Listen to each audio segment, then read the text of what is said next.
अल्हम्दुलिल्लाह अल्लाह जे फज़ल करम सां मां तक़रीबन 2 महीना सोच रखिया में आहे त हाणे हिन खे सिस्टम खे कहिड़े हिसाब सां ठाहिजे।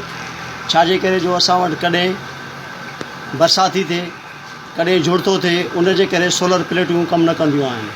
चार्जर जेको आहे बिजली वारो चार्जर आहे हिकिड़ो बैटरी खे चार्ज थो करे, असां वटि थोरो रुगो वाचूड़ो लॻे थो आहे त 3 ॾींहं माना बिजली कान ईंदी आहे। इन जे करे मां इहा सोच रखी त हाणे आल्ट्रेशन करे हिकिड़ो पंहिंजो अहिड़ो सिस्टम ठाहियूं जेको माना 24 कलाक हले, जंहिंमें अल्हम्दुलिल्लाह मुंहिंजी इहा कामयाबी थी वई आहे। हिन महिल अल्हम्दुलिल्लाह अल्लाह जे अहसान फज़ल करम सां मां जेको सिस्टम ठाहियो आहे हिन महिल जनरेटर खे ॿधो आहे ऐं हेॾो मोटर खे ॿधो आहे, पर बहरहाल फ़िलहाल मां रुगो तजुर्बो कयो त केतिरे अंदाज़े ताईं इहे जेको आहे कंट्रोल थो करे।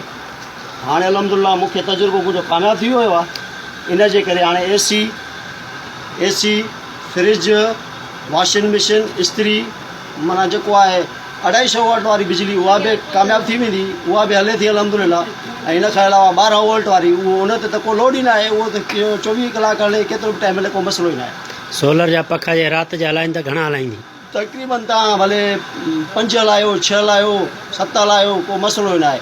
सोलर जेको सिस्टम उहो त को मसइलो ई न आहे, उहो तव्हां केतिरे बि अंदाज़े ताईं हलाए था सघो, उन ते को टेंशन ई न आहे। भले तव्हां बल्ब ॿारे था सघो, 12 वोल्ट जेको आहे बिजली तव्हां केतिरी बि इस्तेमालु कयो था, उन में को बि बैटरी उहा आहे चार्जिंग ई चार्जिंग रहंदी। छाजे करे हिन महिल मां टोटिया जो जनरेटर लॻायो आहे ऐं मोटर जेको आहे 12 वोल्ट जो लॻायो आहे। जेको मोटर जेको आहे मोटर खे बिजली बैटरी मां मिलंदी आहे, उहो मोटर हलाए थो हिन खे जनरेटर बिजली चार्जिंग करे थो। अल्हम्दुलिल्लाह अल्लाह जे फज़ल करम सां असांजी कामयाबी थी वई आहे। इन जे करे मां इहा जान छॾाए छॾी। हिन महिल सोलर प्लेटूं तव्हां उछलाए बि सघो था, कंहिं ग़रीब मिसकिन खे बि ॾेई था सघो, छो जो असांजो हिन महिल इहे कमु तमामु माना ज़बरदस्त बहितरीनु कमु आहे, जंहिंमें ख़र्च बि थोरो आहे।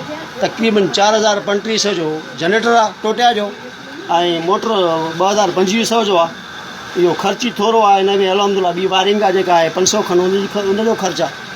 अल्हम्दुलिल्लाह अल्लाह जे फज़ल करम सां इहो उस्ताद आजिज़ बंद आहे कमु ठाहियो आहे। इंशाअल्लाह सुम्ह इंशाअल्लाह तव्हांखे इहा कमु तव्हांखे तमामु कमु वणंदो ऐं तव्हां शायदि मूंखे इन जे लाइ तव्हां चवंदव त तव्हां कमु असांखे बि ठाहे ॾियो। एसी फ्रिज वॉशिंग मशीन ऐं इस्त्री हे कामयाबु माना कमु आहे। ईअं नथो चवां त मां रुगो एसी हलंदी वरी तव्हां ॿियूं सिस्टम न एसी हलाइणी आहे त ॿियो माना तव्हांखे लोड नाहे रखिणो, जेकॾहिं तव्हांखे फ्रिज हलाइणी आहे त ॿियो लोड लाहे रखिणो, जे इस्त्री हलाइणी आहे त ॿियो लोड लाहे रखिणो।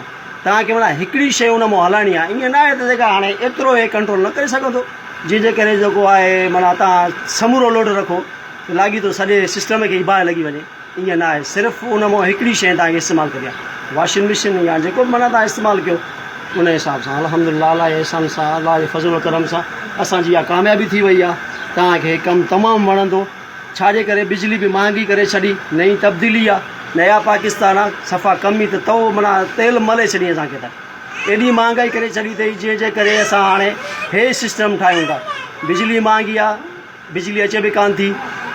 हाणे असांजो हिकिड़ो दोस्त आहे, उनजो तक़रीबन शायदि 1 महीने जी पेमेंट न कई गैस जी, 1 महीने जी पेमेंट गैस जी न कई, उनखे 8000 आहे, 8000 जो बिल हुयुसि।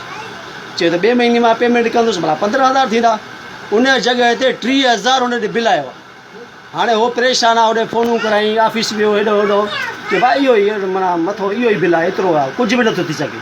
नया पाकिस्तान तब्दीली आहे असां में अलहमदिल्ला तब्दीली आंदी आहे इन जे करे असां चयो त हे भला तब्दीली असां बि आणियूं इंतज़ारु पलियूं भला जान छुटे अलहमदिल्ला हिन महिल भले बरसाति हुजे जेको आहे झोड़ो हुजे मींहुं हुजे वाह हुजे कुझु बि हुजे अलहमदिल्ला अलाह जे फज़ल करम सां आहे 24 कलाक जो सर्विस आहे जानी छुटी ॿिए कमरनि में सुता पिया हुजो ॾाढो ठठ सां AC पिया हलायो डोंट वरी नॉट प्रॉब्लम